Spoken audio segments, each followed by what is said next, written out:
Okay, so a woman living alone with a cat is still somehow seen as this very suspicious thing. She even has a whole title, the Crazy Cat Lady. Even though when a man lives alone with his dog, he's not called a dog man or even a cat man. So why did this happen? Why is this weird connection between woman and cat? And why is it always in a really bad light? So I'm here to go through all the history from the beginning of ancient Egypt to medieval Europe to the witch trials to the modern day now, just this crazy cat lady title. It's gonna be a long one, okay? And hence, during the story, actually there's somewhere where there's a white spotted cat and it's traded with another woman for a cake, okay? And the cat was titled Satan, okay? So yeah, it's a wild one. So we start with ancient Egypt. So we all know about the whole, like, I'm Egyptian by the way, that Egyptians worship cats and all that. It's actually not fully true, but it's not fully wrong as well. So how we see it is that, or how they saw it back then, is that the cats were kind of a manifestation of this goddess named Bastet. And Bastet was a goddess for protection, fertility, childbirth, and it kind of makes sense because cats also protect humans from the vice and everything. So to honor her, this manifestation, they would get mummified cats in her temple in Saqqara. But yeah, not every cat walking by or their cats at home were worshipped or, like, you know, they start bowing down to it. It was just seen as a manifestation. And actually, ancient Egypt is not the beginning of the relationship of cats and human. I read somewhere in my research that it started in the Fertile Crescent, and actually they found an article around 2004 that was published, that 9,500-year-old burial in Cyprus of a man with his cat. How cute.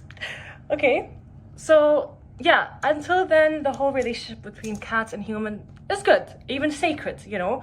And it's actually like, it's similar to how we view cats right now. It's not that we got them to start hunting mice, it's that we started farming and they started adopting us and like, this is a good home for me.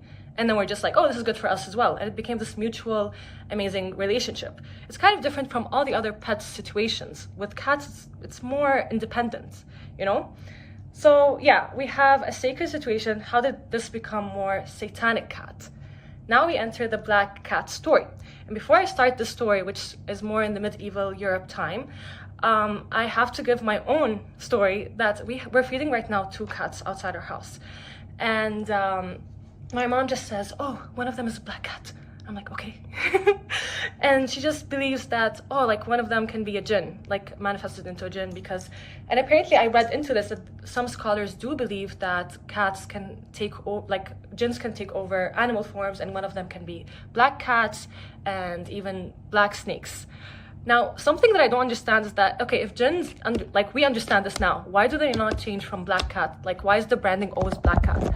I don't have an answer for this one, but it does appear, even like, this is from my own different history and like my Arabic background, but here now in even European time, it's kind of a similar story of the whole like animal forms. So let me get into it. So Pope Gregory the IX in 1233, he issued a letter called the Vox in Rama. And basically it's responded that he found some reports allegedly saying that there's this group in Germany and they have this initiation ritual where first there was a very big Todd, I think. It's as large as a dog, okay? And then a pale man appears. And then after dinner, a black cat, do you see? Okay, a black cat kind of moves its tail up and then like walks backward and you have to kiss its butt. This is real. Okay, like this is history, okay? And he obviously like issued that he disagrees with this, but he did not, I have to repeat, he did not ask for people to start massacring or killing cats. It's just that he disapproved of this whole situation, which makes sense because he's the Pope and everything, okay? But people started twisting the story because it's so, like it's a, you know, it's kind of a crazy story, and turned it into, well, because the Pope issued this, after that there was no cats to kill the mice, so the Black Death occurred because of the church, and this is a big like we told you so from the cats kind of situation. but it's actually not historically very accurate. He did disapprove of the whole devil worship situation, the whole black cat situation, but he did not say to murder cats. And actually, the Voxenrama was in 1233, while the Black Death was in late 1340s. So it's kind of a big time difference here. So I'm not saying that cats didn't have some kind of consequences. Probably someone was suspicious, stuff like that. But it wasn't this big thing where they started killing all cats and then the Black Death happened, the Black Plague. And actually, the bacterium that the plague has, yes, it infects mainly mice, but it can also infect cats, and then the cats can infect us, you know? So it's not a very clean-cut story as much as they want it to be. Anyway, the black cat, or actually just the cat stories, keep appearing. So, here, this is actually a crazier story, okay? So, a cat was this is in modern England, in Essex time, okay? And they have this term called familiar spirits, which actually also goes along with our idea of like jinns kind of adapting an animal, okay? So a familiar was supposed to be the supernatural being that assisted a witch. And it can sometimes come as a dog, as different animals, but also it can come as a cat. Okay, so this is what I'm saying. Like, I feel like there's a kind of like cats keep appearing in frightening stories, and then association kind of happened here where, you know, it has a bad light. But anyway, so there was a white spotted cat, and this story was with Elizabeth Francis, Agnes Waterhouse, and Agnes' 18-year-old daughter. Okay, so the pamphlet published basically claimed that Elizabeth learned witchcraft from her grandma at 12. Okay, and then her grandma gave her this white spotted cat, and it was called Satan. Satan. For all my Arabic speakers, Satan, doesn't that sound like Satan? Shaitan? Okay, so I researched that part because I'm like, what's going on here? Okay, and apparently they are not completely related, but they kind of come from a wider Semitic language, but it's not like completely like, as I mentioned, like Shaitan, Satan. But it's kind of very clear when I was reading the pamphlet.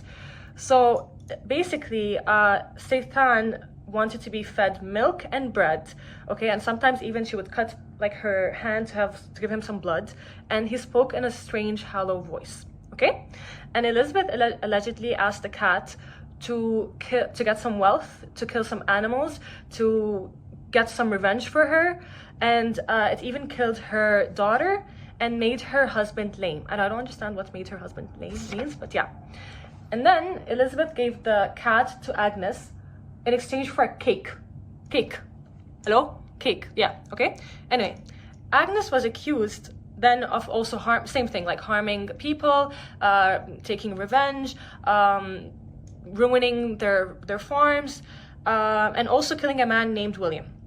Okay, and she was convicted and hung by in 29 July 1566.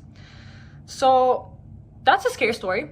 Like, I can see that kind of transforming into what's going on. Like, okay, cats are scary and all that, because like cats speaking to me and murdering people and all that does not sound very normal. Okay, I literally had to delete like 5 apps because my memory finished, but I'm back. So where were we? Okay, so the witchcrafts, and so most of in the witch trials, it was about 70 to 80% of women who were being, you know, accused of witchcraft and ended up being hung. So yeah, it's mainly targeted women, but actually from region to another, okay, it would change. Like for example, in Iceland, it was mainly men who were accused of witchcraft. So yeah, it's kind of surprising, but I would still say that women were the main, you know, target. So now we're gonna end it now with, okay, so why is this happening? We still don't know. We have kind of a suspicion of like, okay, cats were in enough weird stories to be like, they have like some kind of, you know, weird association, demonic association, which is not great to have. And if you think about it as well, you know, when you have a pet dog, it doesn't really leave the house whenever it wants, does whatever it wants to, come back from you don't even know where, and, you know, expect you to, and be kind of independent and have its boundaries, but also expect you to like give its full attention to it. So those are traits that if they were applied to a woman, just my thoughts, by the way, this is not anymore backed by any more like articles, this is just me and my philosophies, But anyway, but if those stuff were applied to women, that's not the kind of ideal women to societies they want. A woman who has boundaries, a woman who is too independent, a woman who can sometimes be cold, who is moody. So those two basically have a branding that can sometimes upset some kind of societies. So I think when a woman, now you can't accuse her of witchcraft and all that, which is kind of an upgrade to great. So you can't have her on witch trials and everything, but you can just go with the crazy cat lady theory and just go like, oh, there's something wrong with her, that she has a cat. It's kind of mysterious. So I think it just comes from that long line of just wanting to accuse a woman of something, and now you can just use the crazy cat thing to get away with it. Although actually there was a recent study, a peer-reviewed study published in 2009, examined that 561 young adults, and people who were cat owners, they weren't more depressed or anxious or have weird relationships with people as the stereotypes go. I'm not saying that they were extremely happy, but they were just normal as any other pet owner. So this is just one study, so we can't apply it for everything, but it does say that it was just from a lot of history, a lot of things that piled up about cats, and then the traits that cats would have and not wanting it on women. So yeah, this is my first episode. I hope you liked it. I feel like I butchered up some stuff, I'm not gonna lie. I'm gonna link everything down below in the resources. And it's just my first video, so I'm gonna probably keep doing this because I kind of find it fun to just research a topic and go full on in depth and then have someone to talk to about it. So this is what I'm gonna be doing every week, once. And it's gonna be not niche, to be honest. It's just gonna be what I'm curious about in the moment. And yeah, bye!